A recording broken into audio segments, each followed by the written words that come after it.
Hello dear traders, I'm Anna Kasatkina. Let's take a look at the most important financial events for today. On Wednesday, the US dollar has been gaining ground against the world's major currencies. The recent rise of the US national currency was mainly driven by expectations of the Fed's minutes from the Federal Open Market Committee meeting on July 28-29, as well as the much-awaited US Consumer Price Index.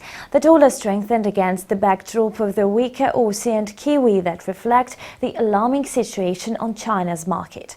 The uncertainty surrounding the stock market crash in China is on the rise, which backfires on the national currencies of Australia and New Zealand. The US Central Bank's minutes are due at 18 o'clock GMT. Market participants are paying very close attention to this release, as the document may contain certain signs of when exactly the Federal Reserve may raise its interest rates. As for today, the probability of a rate hike at the policy meeting on September 16-17 stands at 48%. One of the strongest reasons that may delay the Fed's tightening of its monetary policy may be the potential price tension on the US economy. Today, the release of US inflation data will be in primary focus.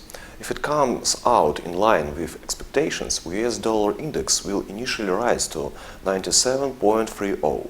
However, traders need to keep in mind that the Fed's minutes from the latest policy meeting are due later in the session today. The Federal Reserve is quite unlikely to drop any clear hints about the timing of its rate hike, so the US dollar index is expected to return to 97.00. Bloomberg poll respondents expected the US consumer prices to rise by 0.2% last month as compared to June, and by the same value on a year-on-year basis.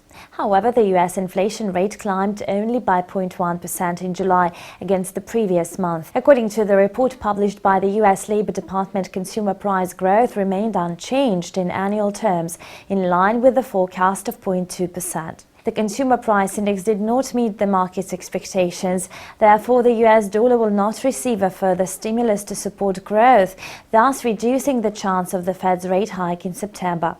You were watching Daily Financial News on Insta TV. Thank you and see you tomorrow. Bye.